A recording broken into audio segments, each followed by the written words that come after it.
Soldados modernos versus mongoles. ¿Quién ganaría de verdad? La guerra imposible imagina una llanura interminable, sin montañas que escondan el miedo, sin ciudades que lo amortigüen, solo el cielo, el polvo y dos formas de pelear que no deberían cruzarse jamás. A un lado, soldados actuales, entrenados para operar en equipos con disciplina, comunicación y un mundo entero de doctrina detrás. Al otro, soldados mongoles. La máquina de guerra que convirtió la velocidad en religión y la estrategia en veneno lento. No solo conquistaban, desmontaban imperios por dentro. Y hoy vamos a hacer algo peligroso, pero irresistible. No quién me cae mejor, no quién tiene más épica. Vamos a responderlo como un experimento poniendo reglas, escenarios y condiciones. Porque en guerra, la pregunta real nunca es quién es más fuerte. La pregunta real es en qué terreno, con qué límites y con qué objetivo. Quédate, porque hay un momento en este video donde todo parece decidido y de repente el tablero se gira. ¿Por qué los mongoles no eran solo jinetes? Cuando la gente piensa en los mongoles, imagina arqueros a caballo. Y sí, eso era parte del terror, pero el secreto era otro. Los mongolíes eran un ejército que operaba como un organismo, rápido, adaptable y cruelmente paciente. Movilidad como arma principal. No se trataba de ir rápido para llegar antes, se trataba de ir rápido para hacer una cosa aún peor, llegar donde no es posible, aparecer donde no debería haber nadie, cortar rutas, asfixiar suministros, forzar decisiones, y en el instante en que perseguía, se convertía en presa, y el miedo más viejo del mundo aparecía, el momento en el que te das cuenta de que tú no estás cazando. Antes de la batalla, ya habían peleado otra guerra, la de la información. Exploradores, mensajeros, rumores, castigos ejemplares. La batalla empezaba días antes, en la cabeza del enemigo. Y ahora viene lo importante. Los mongoles no eran invencibles por ser más valientes. Eran invencibles porque hacían que los demás tomaran malas decisiones. Lo que trae un soldado moderno al campo de batalla. Un soldado actual no es un guerrero suelto. Es una pieza dentro de un sistema. Y ese sistema está diseñado para algo muy concreto. Detectar, coordinar y controlar. Disciplina de unidad. La diferencia entre ganar y morir muchas veces no es el arma. Es no romper la formación mental. No perseguir, no entrar en pánico. Un ejército profesional entrena para evitar el pecado mortal, la persecución emocional. 2. En comunicación y coordinación.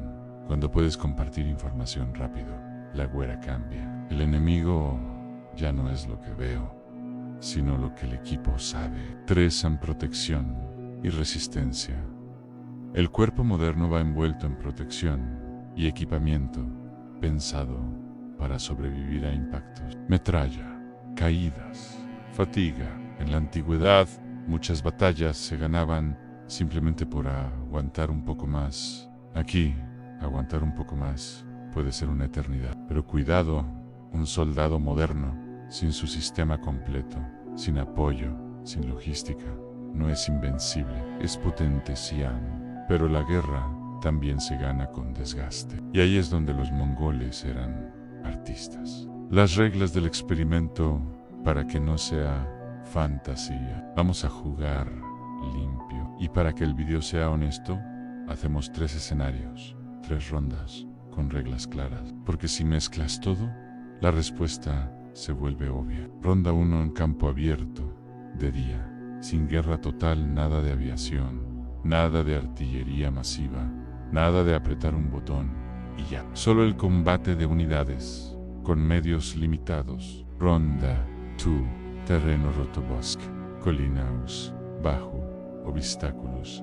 Aquí la movilidad cambia de precio. Ronda 3. Noche y baja visibilidad. Aquí se decide una cosa brutal. ¿Quién ve? Manda. Y al final haremos una cuarta mini ronda extra en guerra moderna. Total, por si queréis el golpe definitivo. La llanura, el sol y la trampa en campo abierto. Los mongoles sonríen, porque el campo abierto es su lenguaje. Lo primero que pasaría no sería una carga gloriosa, sería algo más frío en distancia. Los mongoles no pelean pegados, te rodean, te tantean, te hacen mover, te obligan a gastar energía. Es como si el enemigo fuese un círculo que se cierra, pero nunca termina de cerrarse. Y eso desespera. Aharabi, el soldado moderno, tiene una ventaja que rompe esa danza, la capacidad de negar el acercamiento y castigar errores a distancia de manera consistente. Entonces, ¿quién gana? Depende de una sola cosa: el pecado mortal, perseguir. Si la unidad moderna se mantiene fría, cohesionada, sin separarse, sin correr detrás del cebo, los mongoles pierden su mejor arma, porque su arma favorita no era el arco, era el impulso humano de decir: ahora están huyendo. Pero si los modernos se rompen, si unos avanzan y otros se quedan, si el equipo se convierte en individuos, entonces los mongolis hacen lo que mejor saben hacer: han convertido el orgullo en un pasillo hacia el desastre. Y aquí va el clip del Vidión en la estepa, el que corre detrás de una victoria. Suele estar corriendo hacia su funeral en barro, bosque, colinas en cuando la velocidad se encadena. Cambiamos el mapa. Ahora hay obstáculos: bosque, desniveles, caminos estrechos, barroán, y de repente el caballo deja de ser ala. Empieza a ser ruido, y el arquero a caballo pierde la gracia que lo hacía monstruoso. Este es el terreno donde la unidad moderna respira: amposición, cobertura, control de pasos, vigilancia por sectores. Los mongoles seguirían siendo peligrosos, porque su fortaleza real era la adaptación. Pero el truco sería distinto. Buscarían rodear, cortar suministros, atacar desde ángulos imposibles.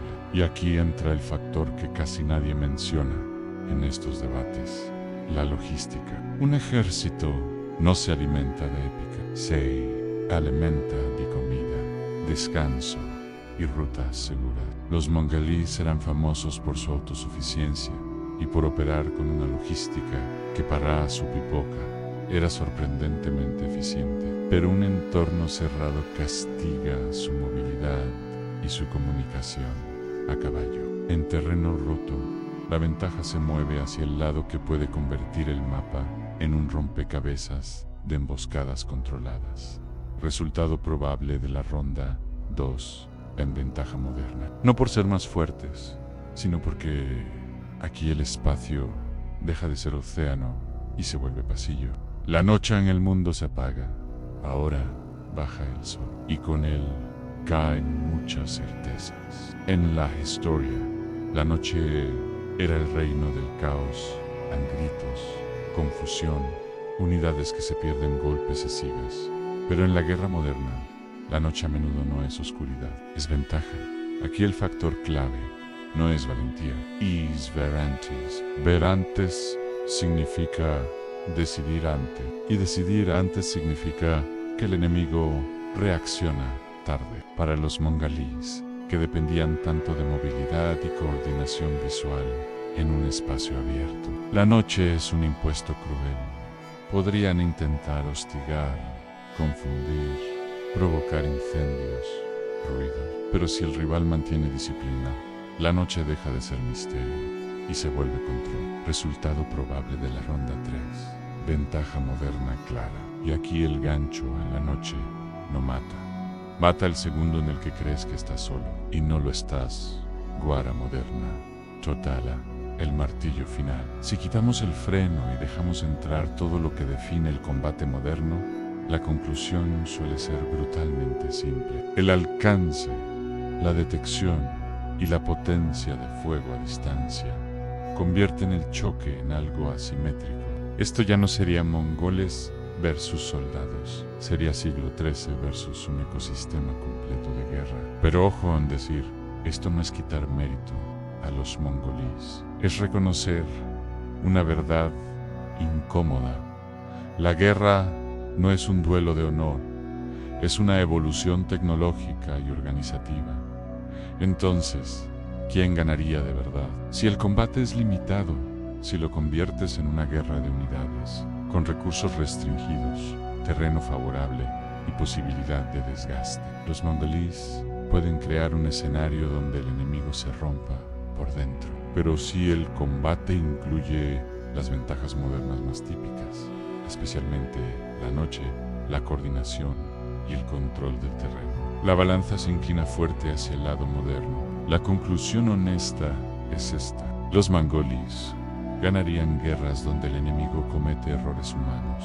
Los modernos ganarían guerras donde el sistema se mantiene frío, coordinado y disciplinado. Así que la pregunta real no es ¿quién ganaría? La pregunta real es ¿qué versión del ser humano aparece primero en la disciplina o el impulso? Porque en la estepa el peor enemigo no es el arquero, es tu propia prisa por terminar la historia rápido.